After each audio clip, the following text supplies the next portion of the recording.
മാലിന്യ നിക്ഷേപകർക്കെതിരെ നടപടി ഘടിപ്പിച്ചു കട്ടപ്പന നഗരസഭ 2 ദിവസത്തെ പരിശോധനയിൽ മാലിന്യം നിക്ഷേപിച്ച 2 വീടുകളിൽ മാലിന്യം തിരികെ എത്തിക്കുകയും ഒരു വീട്ടിൽ നോട്ടീസ് പതിക്കുകയും ചെയ്തു.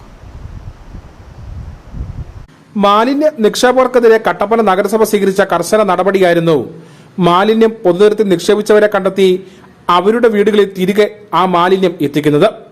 ഈ നടപടി കർശനമാക്കാനും തുടരുവാനുമാണ് നഗരസഭ ആരോഗ്യ വിഭാഗത്തിന്റെ തീരുമാനവും. പൊതുസ്ഥലങ്ങളിൽ അലക്ഷ്യമായി വലിച്ചെറിയുന്ന മാലിന്യങ്ങളിൽ നിന്നും വിവിധ സാധ്യതകൾ പ്രയോജനപ്പെടുത്തി മാലിന്യം നിക്ഷേപിച്ച ആളെ കണ്ടെത്തും. തുടർന്ന് നിക്ഷേപിച്ച മാലിന്യം നിക്ഷേപകന്റെ വീടുകളിൽ തന്നെ തിരികെ എത്തിക്കുകയും പിഴ ചുമത്തുകയും ചെയ്യും. നഗരസഭയിൽ 2 ദിവസമായി നടന്ന പരിശോധനയിൽ 3 പേർക്കെതിരെയാണ് നടപടി സ്വീകരിച്ചത്. പ്ലാസ്റ്റിക് ഉൾപ്പെടെയുള്ള മാലിന്യങ്ങൾ ചാക്കുകെട്ടുകളാക്കി കല്ലുകുന്ന് റോഡിൽ നിക്ഷേപിച്ച 20 ഏക്കർ സ്വദേശിക്കെതിരെ നടപടി സ്വീകരിച്ചു.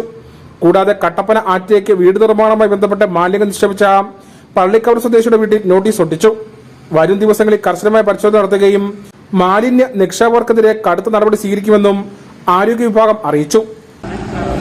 കട്ടപ്പന നഗരസഭയുടെ പരിധിയിൽ മാലിന്യങ്ങൾ വലിച്ചെറിയുന്നത് തടയുന്നതിന് വേണ്ടി പരിശോധിക്കുന്നതിന് വേണ്ടി ഞങ്ങൾ പല പ്രാവശ്യമായിട്ട് ഇറങ്ങിയതാണ്. ഇപ്പോൾ ഇന്നും 2-3 കേസുകൾ വേസ്റ്റ് വലിച്ചെറിയപ്പെട്ടത് ശ്രദ്ധയിൽപ്പെട്ടു. അതിലൊരു അഡ്രസ്സ് കിട്ടി. അങ്ങനെ ആ വീട്ടിൽ വേസ്റ്റ് കൊണ്ട് കൊടുത്തിരിക്കുകയാണ്.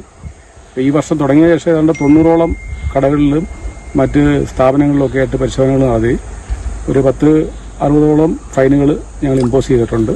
അപ്പോൾ ഇത് വീണ്ടും തുറന്നുകൊണ്ടിരിക്കുകയാണ്. ഇന്നലെയും കഴിഞ്ഞ ദിവസം ഒരു വീട്ടിൽ പോയി വേസ്റ്റ് കൊണ്ട് കൊടുത്തായിരുന്നു. അത് മെത്തയായിരുന്നു. ഇന്നാണെങ്കിൽ പ്ലാസ്റ്റിക് ഉൾപ്പെടെയുള്ള മാലിന്യങ്ങളാണ് വലിച്ചെറിഞ്ഞത്.